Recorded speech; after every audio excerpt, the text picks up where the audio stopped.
This school year, it's ending and I'm getting ready for the next school year and I'm looking back. It's my first year as a teacher, right? So I'm learning everything from scratch. And I'm kind of seeing what I feel that I did very well. I really got along with my students. They all seem to like me. I got them to make some great projects. I will say, taking the time to reflect, I do see what I feel to be some shortcomings. Mm-hmm. Like, and I think I was having a conversation with a teacher about this yesterday, where I think it stems from like me being a dad, to where I start to get like hurt when my kids either like they're misbehaving or they're not getting something. Like I take it really personal. Yeah. And I guess maybe that's a new teacher thing, because other teachers seem to they've like mastered the art of like, who cares?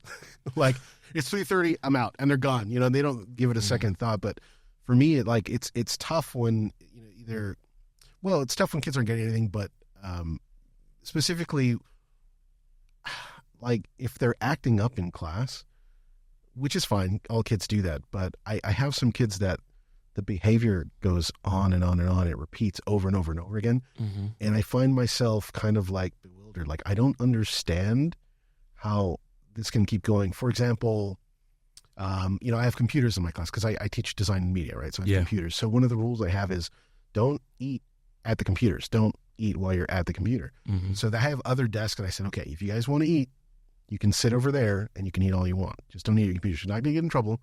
You can eat whenever you want. Just go sit over there, not at the computers. And months and months and months go by, and it's almost like daily basis. Stop eating. Go over there. Stop eating. Go over there. And they'll get it, and it gets a little frustrating. Yeah. So there's things like that. I'm sure there's ways to circumvent that or to fix that, but I'm still working on it. I'm still new, But those things really get to me more so than I think they should, Because and I say because of being a dad, because my kids were never like that. Like, if they were doing something we're supposed to, I would say, hey, don't do that. I don't have to yell or anything. Just, hey, don't do that. I'm like, okay. And they wouldn't do it. Like they got it. And these kids are like, huh? Like I don't get it. Yeah.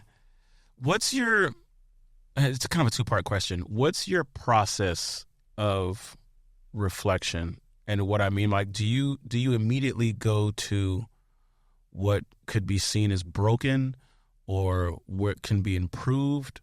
Or do you look at the positive end? And when you look at what went well, because there's that old saying, if it ain't broke, don't fix it. Right. But like change is inevitable, and change is not always bad, and change isn't always warranted when things are going, say, badly, but things can go well and you can still want to change because you want to keep it fresh.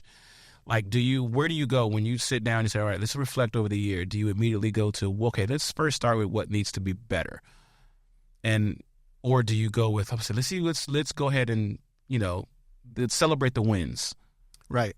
It's probably more of that. I think what's more important to me is what the students have actually learned in the long run, because the less they have to turn around and ask me, how do I do this or how do I do that? Because what I teach them is very technical. I teach them graphic design. We're in Photoshop a lot. It gets very technical. So the less that they have to turn to me and ask me how to do a certain thing, that's a win for me. When I know, because now they're pretty much, running on their own. I'll give them projects I want them to work on, and they pretty much just go. Like the questions they have are very limited. Like they know a lot now, which is great because now I feel like this is something that they're going to take with them. So they're not all going to be graphic designers. Maybe none of them will. I don't know. But I know that if they ever decide to do this again, graphic design in whatever aspect for a career or for a family event or whatever it is, like they'll know how to do it and they'll have that confidence. Be like, oh, I can do that. I got it. Yeah. That's the win for me. That's what's more important, because everything else, like 20 years from now, they're not going to remember any of this stuff. Yeah. But if they still have those skills, or if they can look at a piece of art or advertising or a billboard and understand it, okay, I know why they're doing that. I know why they chose that color. I know why they're positioning things like that. That's what's important to me, because it's media literacy. We're inundated with with advertising and marketing and everywhere, and a lot of it is psychology. What colors make you hungry? What colors make you sympathetic? Yeah. And so a lot of that doesn't get noticed. It's like that movie, what is it? They Live, where he puts on the sunglasses and he suddenly sees it's like alien messages. Do you know what I'm talking about? Like, I have no idea what you're talking about. It's a great movie. I recommend it. Anyway, but it's basically that. So we go around through life and we're looking at all these advertisements and marketing, and they're designed with some psychology behind it to make you feel things or make you do things. Yeah. And, teaching these kids media literacy where they can look at things and be like, wait a minute, that's propaganda, or they're trying to brainwash me, or that's not true, and they're trying to tweak reality a bit. If they can see that, and kind of avoid it, then that's a huge win for me. That's more important to me than whether they're good at Photoshop or not. Yeah. Just being able to understand like what's real and what's influence. Thank you so much for watching. Click here for the full episode. Don't forget to like and subscribe.